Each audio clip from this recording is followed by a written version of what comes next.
అన్న ట్రంప్ ప్రపంచవ్యాప్తంగా కూడా చర్చనీయాంశంగా మారిపోయాడు అతను. అతని నిర్ణయాలు కావచ్చు ఇవన్నీ కూడా. మొన్న ఒక కామెంట్ చేశాడు. నన్ను చంపేందుకు ప్రయత్నాలు జరుగుతున్నాయి. నేను ఎంతకాలం ఉంటానో తెలీదు. అయినా నా నిర్ణయాల్లో మార్పు ఉండదు. ఇట్లనే వెళ్తా తగ్గేదేలే అన్నట్టు మాట్లాడారు. అసలు ఏంటి ట్రంప్ గురించి? అమెరికా గవర్నమెంట్ మీద ఇప్పుడు దాకా ఏది కోర్టు గాని లాయర్ వ్యవస్థ గాని అక్కడ స్పందించిన పేరు లేదు. ఆ పేరు ట్రంప్ తెచ్చుకున్నారు. ఆ లాయర్లే తిడుతున్నారు, జడ్జీలే తిడుతున్నారు. ఏమి నిర్ణయాలు రా బాబు. వాళ్ళు మాట్లాడినందుకు ఇంకో 5% పెంచాడంటే ఆయన మనం ఏమని అనగలం? ఆ? ఏం తెలియట్లే ఆయనకి ఏం చేయాలి ఏంటి. ఆయన కూడా ఇంకో సమాచారం ఉంది. ఆయన కింద సలహాదారులు, మన జగన్మోహన్ రెడ్డి గారి కింద సలహాదారులు ఉండి ఎట్లా నలిగిపోయాడో ఈయన పరిస్థితి కూడా అట్లాగే ఉంది అని విమర్శలు కూడా వస్తున్నాయి. ఆ సలహాదారుల్లో కూడా మన వాళ్ళు ఉండారంట, పుణ్యాత్ములు. నాకు అది ఆశ్చర్యం అనిపించింది. మన ఇండియా వాళ్ళు ఉండారంట. మన ఇండియా మీద అంత కోపం మరి మన సలహాదారులకు ఎందుకో నాకు అర్థం కావట్లేదు. వ్యాపారం పరంగా చాలా నలిగిపోతున్నారు మన ఇండియా వాళ్ళు. బయట పడతలేదు కానీ బిజినెస్ పరంగా మొన్న జరిగిన కొన్ని వాటి వల్ల అయినా కానీ షేర్ మార్కెట్ కానీ ఏదైనా కానీ చాలా మంది ఇంజనీరింగ్ చదివి పెద్ద పెద్ద జాబులు చేసేవాళ్ళు కూడా స్టాక్ మార్కెట్ మీద ఆధారపడి ఉన్నారు. ఆ మార్కెట్ ఎప్పుడు పడిపోయిద్దా, కుప్పకూలే అవకాశం కూడా ఉంది 2027కి అన్న ఫీలింగ్ ఉంది. కాబట్టి ఈయనకి వార్నింగ్లు వస్తున్నాయి, బెదిరింపులు వస్తున్నాయి అని విమర్శలు కూడా వస్తున్నాయి. ఇటు పక్క మోదీ గారు ట్రంప్ గారి కంటే ముందున్నారు ఇన్స్టాగ్రామ్ వాటన్నిటిలో కూడా అని చెప్తున్నారు. సో ఏంటి అది? చాలా హ్యాపీ అనిపించింది. సోషల్ మీడియా పెరిగిపోతున్న ఇటువంటి లోకంలో నెంబర్ 1 గా మన పిఎం సార్ ఉన్నాడు అని ఒక హ్యాపీనెస్ ఈ రోజు నాకు అనిపించింది. అది పోయిపోయి ఇన్స్టాగ్రామ్ ఓకేనా, ₹1 ఆదాయం రాదని ఈ మధ్య అన్వేషణ చెప్పాడు. అయినా కానీ ఆయన నెంబర్ 1 లో ఉన్నాడంటే చాలా హ్యాపీ అనిపించింది. అంత ఆదరణ ఇస్తున్నారు. ఆయన పెట్టే పోస్టులు కానీ దానిలో కానీ చాలా బాగుంటాయి. ఒక ఆదరణ రావాలి. ఒక పిఎం చేసే పనులు ఏంటి, ఏం చేస్తున్నాడు సొసైటీ ఈ రోజు తెలుసుకుంటుంది. బయటకు వచ్చిన భయం అనేది ఉంటుంది. సెక్యూరిటీ పెట్టుకున్నా ఏది పెట్టుకున్నా బయట తిరగాలని ఎవడు తెస్తాడా వీడియో, ఎవడు ఫోన్ తీసి పోస్ట్ చేస్తాడా అనే భయం సొసైటీలో ఉంది. కాబట్టి ఆ భయం వల్ల కొద్దిగా నలగకుండా మన దేశం ఉంది అన్న హ్యాపీనెస్ ఉంది. కానీ ఆ భయానికన్నా ఒక బాధ్యత అనేది మొదలవ్వాలి. ఆ బాధ్యత అనేది నేర్పాల్సిన బాధ్యత మోడీ గారికి కూడా ఉంది. ప్రతి వారం స్పీచ్ ఇచ్చేవాళ్ళు అది కూడా ఆయన సోషల్ మీడియాలో ఇవ్వాలని చెప్పేసి నేను కోరుకుంటున్నాను. ఇటుపక్క మీరు అన్నట్టు జడ్జీలు వాళ్ళే వీళ్ళు ట్రంప్ పైన ఫైర్ అవుతున్నారు. అయినా కూడా ట్రంప్ ఎక్కడ తగ్గట్లేదు. ఆ తర్వాత రోజు నుంచి కూడా వీళ్ళ పైన న్యాయస్థానం పైన ఆయన ఫైర్ అయ్యాడు. సో ఇంకా మారరా? దేశ విదేశ సలహాదారులు ఆయనకి ఎక్కువగా అనుసరిస్తున్నారు. వాళ్ళ వల్లే ఇబ్బంది అవుతుంది. అటు పాకిస్తాన్ అనుచరులు కూడా ఈయన మాట్లాడుతున్నాడు. దాని వల్ల కూడా ఆయనకి ఇబ్బంది అవుతుంది. ఫ్యూచర్ లో ఎదుర్కోబోయేది ఆయనే. ఏంటంటే నాదేం లేదు, నేనే వస్తా, నేను తప్ప దిక్కేవాళ్ళు లేడు. ఎందుకంటే రెండోసారి వచ్చాడు కదా, ఆ ఫీలింగ్ లో ఉన్నాడు. కానీ గతంలో కూడా ఈయన బాగా నలిపేశారు అనే విషయం కూడా తెలుస్తుంది. ఆయన ఏది చేసినా దాన్ని డిసైడ్ చేయటం, ఆయన ఏది పెట్టాలన్నా ఆయన ఆలోచన కన్నా ముందు వేరే ఆలోచన సంతకాలు పెట్టి చేయటం, ఒక రకంగా నరకం అనేది చూపించారా ఆయనకి గత అన్న ఫీలింగ్ ఇప్పుడు అక్కడ ఉన్న అమెరికన్స్ కానీ ఎన్ఆర్ఐలకు కానీ చాలా మందికి నలుగుతుంది. అట్లాగే ఏఐ దీన్ని కూడా కంటికి కనపడకుండా ప్రోత్సహిస్తున్నాడు. దానివల్ల నలిగిపోతుంది. ఇంకా చదువు ఎందుకురా బాబు, వ్యవసాయం ముద్దు అనే పరిస్థితులు రాబోతున్నాయి. ఒక ఏఐ వల్ల 100 మంది చేసే పని అది ఒక్కటే చేయగలదంట.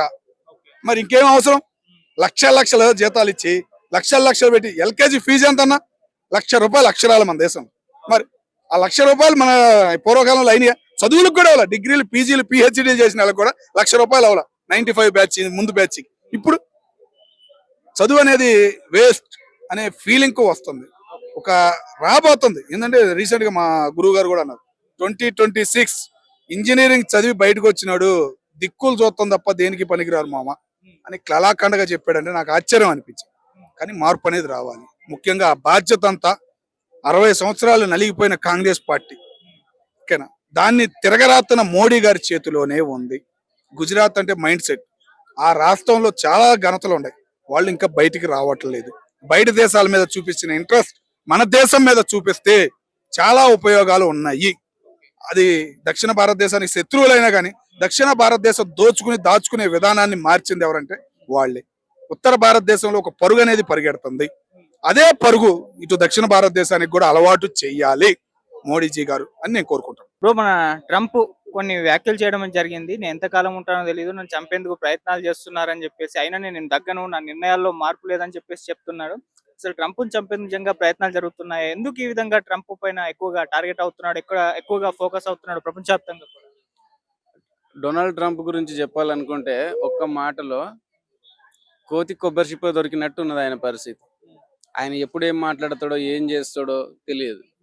అమెరికా సుప్రీం కోర్టు ఈయనకు సుంకాలు పెంచే అధికారం లేదు, పెంచొద్దని చెప్పి మొన్న చెప్తే ఆ స్టేట్మెంట్ ఇచ్చిన తెల్లారే మళ్ళీ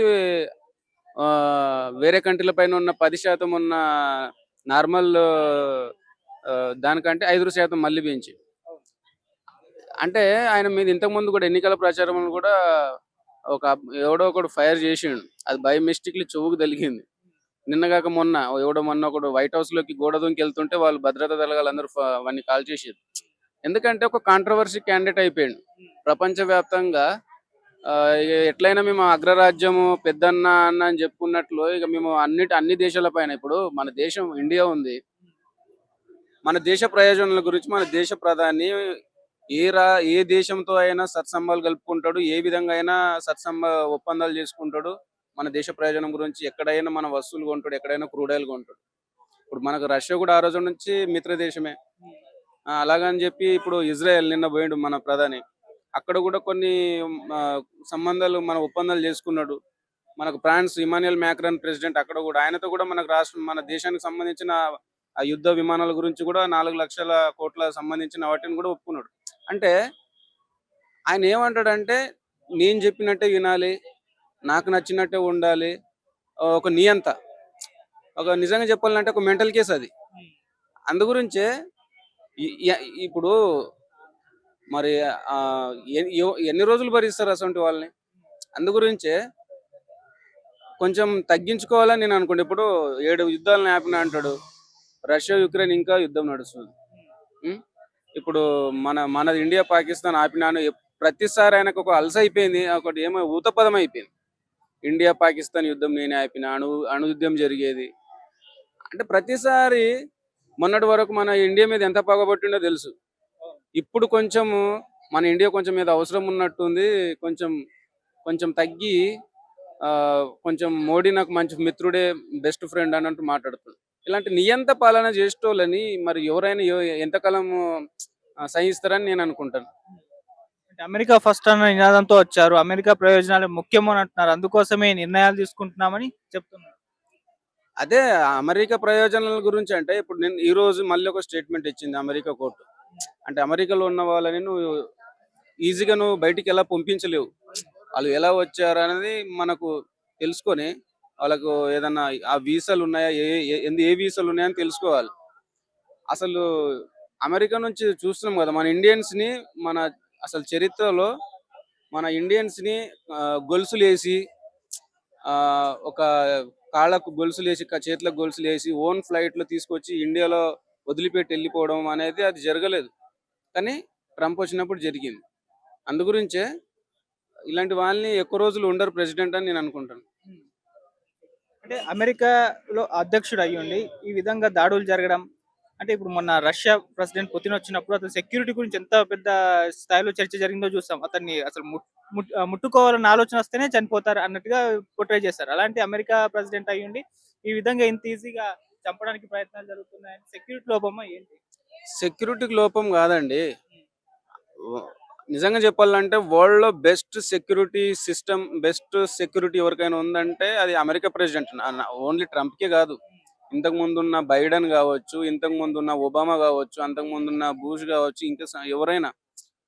ఎందుకంటే అంత వాళ్ళకు చాలా ఏమంటారు నిఘా సంస్థలు ఉంటాయి.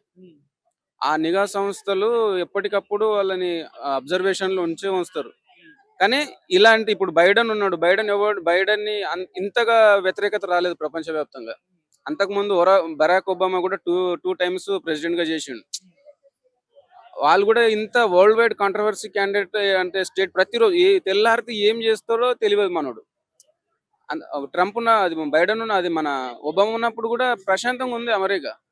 బైడెన్ నిజం చెప్పాలంటే ట్రంప్ కంటే మంచోడని నేను అనుకుంటాను బైడెన్. వీడొచ్చి రోజు ఏం బాంబు వేస్తాడో, ఎలాంటి నిర్ణయాలు తీసుకుంటాడో, ఇండియా పైన ఎలాంటి నిర్ణయాలు తీసుకుంటాడు, మిత్రుడే అంటాడు కానీ మళ్ళీ ఏదో విధంగా చేస్తూనే ఉంటాడు. ఇటువంటి వాళ్ళు తొందరగా దిగిపోవడం బెస్ట్. చంపడం చావడం కంటే ఇలాంటి వాళ్ళని ప్రజలు ఎన్నుకోకపోవడమే బెటర్. ప్రపంచానికి ఆ దేశానికి. ఎలాగో ఇప్పుడు లాస్ట్ టైం లాస్ట్ టైం మళ్ళీ పోటీ చేస్తా అంటుండు మళ్ళీ. ఆ అంటే మొన్న ఒక స్టేట్మెంట్ వచ్చింది. ఆ మళ్ళీ నేను పోటీ చేయడానికి ఏదైనా అవకాశం ఉంటే నేను చేస్తాను అని అంటున్నాడు. కానీ ఇలాంటి వాళ్ళని ఇంకా ఎన్నుకోరని నేను అనుకుంటాను అమెరికా ప్రజలు. ఇప్పుడు ఈ మధ్య ట్రంప్ ఒక సంచలన కామెంట్స్ చేశారు. నేను ఎంతకాలం ఉంటానో తెలియదు, నా మీద దాడులు జరుగుతున్నాయి, అయినా నా నిర్ణయాల్లో మార్పు ఉండదు, ఇలాగే వెళ్తాను అని చెప్పాడు. సో ఎవరు చంపడానికి ప్రయత్నిస్తున్నట్టు ఇంత వివాదాస్పదంగా ట్రంప్ కామెంట్స్ మారడం, ప్రపంచవ్యాప్తంగా ఆయన గురించి చర్చ జరగడం. ఎస్ హాయ్ బ్రదర్, ఏ పొలిటీషియన్ అయినా ప్రజలకు నచ్చే విధంగా పరిపాలించడం అనేది ఇంపార్టెంట్. అది తప్పిపోతే ప్రజలైనా రియాక్ట్ అవుతారు. ప్రజల నుంచి కొంతమంది శక్తులు స్టార్ట్ అయ్యి కూడా రియాక్ట్ అవుతారు. అది ట్రంప్ అయినా సరే, ఇక్కడున్న ఇండియాలో ఉన్న ముఖ్యమంత్రులు అవ్వచ్చు, ప్రైమ్ మినిస్టర్లు అవ్వచ్చు, ఏ కంట్రీలోనైనా మినిస్టర్లు, ప్రైమ్ మినిస్టర్లు ఎవరైనా కావచ్చు, వాళ్ళ పరిపాలన విధానం అనేది ప్రజలకు అనుకూలం అనేది ఉండాలి. వాళ్ళకి నచ్చిన విధంగా సైకో డెసిషన్స్ తీసుకోవడం, ప్రజల్ని ఇబ్బంది పెడితే డెఫినెట్ గా చర్యకి ప్రతిచర్య అయితే ఉంటది. దట్స్ థింక్ ఎవ్రీబడి అని నా ఫీలింగ్ బ్రదర్. ఎలా అనిపిస్తున్నాయి ట్రంప్ తీసుకున్న నిర్ణయాలు? ఇవన్నీ కూడా తీవ్ర స్థాయిలో వ్యతిరేకత అండి అమెరికాలోనూ పెరుగుతుంది, ప్రపంచవ్యాప్తంగా కూడా పెరుగుతుంది, అయినా కూడా ఏం మార్చుకోవట్లేదు. ఎస్, చాలా అసలు ఉన్న పరిపాలన బాగున్నప్పుడు, ప్రజలు హ్యాపీగా ఉన్నప్పుడు దాన్ని కంటిన్యూ చేయడం అనేది అది ఒక వ్యక్తిగా అది మంచి డెసిషన్ అనేది. అది లేకుండా ఏదో నాకు పదవి వచ్చింది, సెకండ్ టైం పదవి వచ్చింది, నేను వచ్చేసి మొత్తం మార్చేస్తానని, ఇక్కడ ఏంటంటే మంచిగున్నది కూడా చెడ్డకి చేస్తే ఎవరికైనా కోపం వస్తుంది, డెఫినెట్ గా రియాక్ట్ అవుతారు జనాలు. సో అది చూసుకొని పరిపాలించాలి. అతని వల్ల చాలా వీసా ప్రాబ్లమ్స్ కూడా వచ్చాయి, చాలా కంట్రీస్ లో జనాలు చాలా సఫర్ అవుతున్నారు, జాబులు కూడా పోతున్నాయి. అది ఆలోచించుకొని దాన్ని రిపీట్, లాస్ట్ టైం ఏ ప్రాబ్లం లేదో దాన్ని కంటిన్యూ చేయడమే బెటర్ అని నా ఫీలింగ్ బ్రదర్. టారిఫ్స్ కూడా బాగా పెంచేస్తున్నాడు, ప్రపంచవ్యాప్తంగా అన్ని దేశాల మీద ఇష్టం ఉన్నట్టు కూడా పెంచుతున్నారు. మొన్నే సుప్రీంకోర్టు షాక్ ఇచ్చింది, అయినా కూడా వినట్లేదు. యా, డెఫినెట్ గా దాని వల్ల ఆయన రియాక్ట్ అయితే అవుతారు. దానికి పర్యవసానం అనేది ఉంటది. డెఫినెట్ గా ఆయనకైతే ఎఫెక్ట్ పడుతుంది. జాగ్రత్తగా ఉండడం మంచిది, లేదంటే లేపేస్తారు అంతే.